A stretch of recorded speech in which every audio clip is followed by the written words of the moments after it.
শুকনো লঙ্কাটা ডলতে পারলে ভালো হতো। আজকে কি রান্না করব না কি করব আমি বুঝতে পারছি না। ম্যাপের মধ্যে থেকে সোজা উড়িষ্যাকে তুলে নিয়ে এসে একদম আমার রান্নাঘরে।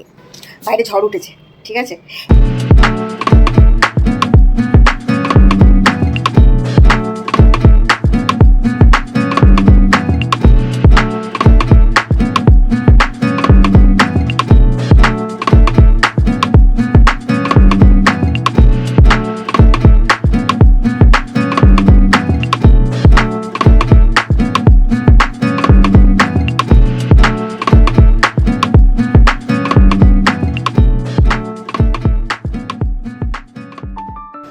Good afternoon guys. চা নিয়ে বসেছি। যা গরম আর জিজ্ঞেস করো না, ভীষণ গরম লাগছে। আজকে কি রান্না করব না কি করব আমি বুঝতে পারছি না। একদম ইচ্ছে করছে না আজকে রান্নাঘরে ঢুকতে, বিশ্বাস করো। তাও দেখি যদি কিছু হয়, আর না হলে করবো না। আমার তো টক দই দিয়ে নয় মশলি নয় মুড়ি এসব কিছুই খাই। এখন দেখি কি খাওয়া যায়, আর মেয়েরাই বা কি খায় দেখি। ছোটো মেয়ের তো গরমের ছুটি পড়ে গেছে, আর বড়টার তো মানে সেরকম কোনো ছুটি বলে কিছু নেই, মানে গরমের ছুটি বলে কিছু নেই। দেখি আজকেও বাড়িতেই আছে, দেখি কি খাওয়া হয়। চলো পরে আবার কথা হচ্ছে। আমার যে গরম লাগছে না, নেহাতি চাটা খুব নেশার জিনিস, তাই নাহলে এই গরমে চা খাওয়া।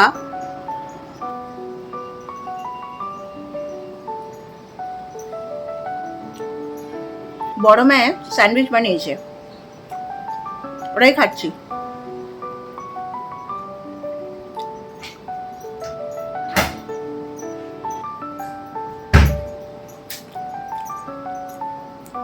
এটা খাওয়ার আগে ভিডিওটা করতে ভুলে গেছি, কারণ আমি মোবাইলে কাজ করছিলাম তো, সেই জন্য। খাওয়ার পরে মনে পড়লো যে ভিডিওটা করা দরকার। চলো এটা শেষ করি, পরে আবার কথা হচ্ছে। তোমরা যাই বলো, যা গরম পড়েছে, এই গরমে ম্যাপের মধ্যে থেকে সোজা উড়িষ্যাকে তুলে নিয়ে এসে একদম আমার রান্নাঘরে। হ্যাঁ বন্ধুরা, আজকে আমি তৈরি করতে চলেছি সুদূর উড়িষ্যা থেকে নিয়ে আসা একটা বিখ্যাত খাবার, যেটা উড়িষ্যার স্থানীয় লোকেরা সাধারণত খেয়ে থাকেন। এতক্ষণে তোমরা বোধহয় বুঝতেই পেরেছো যে আমি কি বানাতে চলেছি। হ্যাঁ, আমি আজকে বানাবো উড়িষ্যার পকাল ভাত। তবে এই ডিশটার অথেন্টিক নাম কি সেটা আমি খুব ভালো করে না জানলেও বোধহয় এটাকে বলে পোখালা ভাত।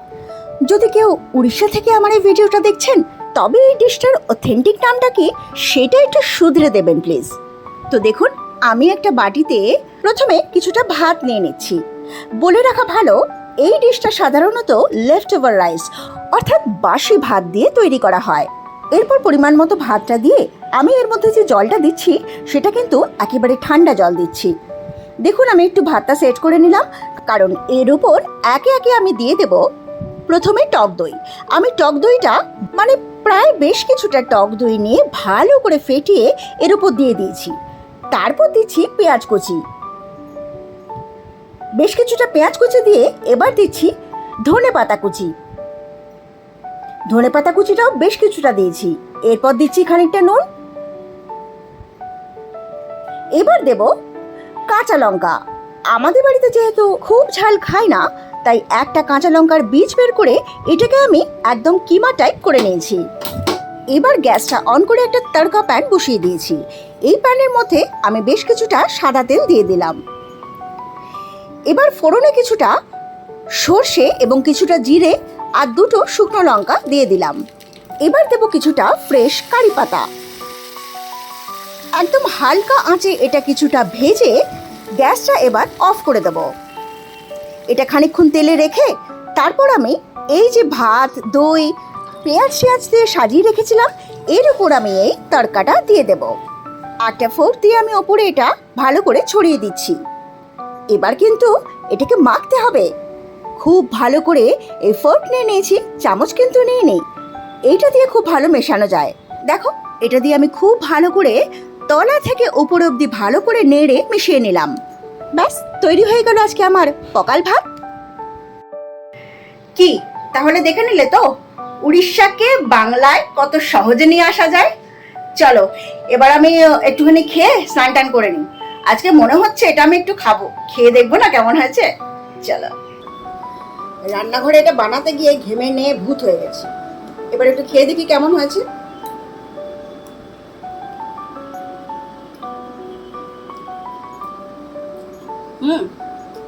একেবারে অন্যরকম।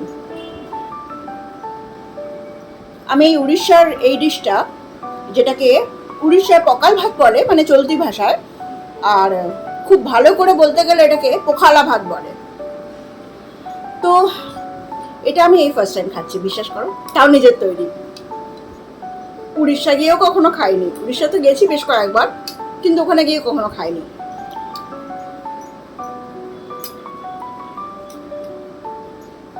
আর এরকম লাগছে যে গরমে এটা খেলে এমনি শরীর পেট ঠান্ডা হয়ে যাবে।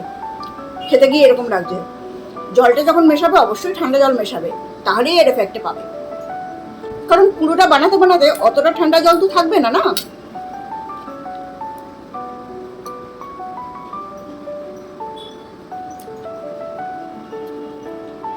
শুকনো লঙ্কাটা ডলতে পারলে ভালো হতো, কিন্তু যেহেতু অত ঝাল খাই না না, সেহেতু সাহস করতে পারছি না, সেই কাঁচা লঙ্কার সাথেই নিচ্ছি।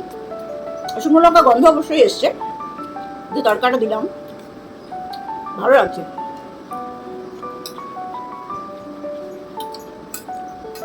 চলো এটা শেষ করি, আর শেষ করে আমি স্নানে যাই, বেরোনোর আছে। চলো পরে আবার কথা হবে। রেডি তো হয়ে গেছি। আজকে রেইনকোট নিয়েছি, বাইরে ঝড় উঠেছে, ঠিক আছে? এত গরম, তারপর বাইরে ঝড় উঠেছে, এরপর বৃষ্টি হবে, একটু ঠান্ডা হবে। ভিজবো সেই চিন্তা নেই, কিন্তু এই যে একটু ঠান্ডা হবে। চলো এবার বেরোই, বাইক বুক হয়েছে, আমি আবার পরে কথা বলবো।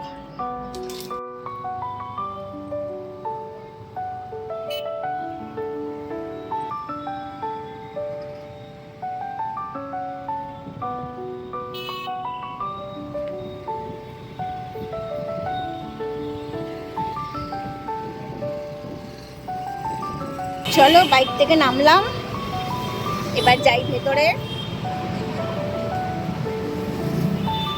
আবার পরে কথা হবে। ভেতরে যাই। চলো এবার যাচ্ছি বাড়ি, আবার দেখা হবে কালকে। সো আজকের মতো টাটা।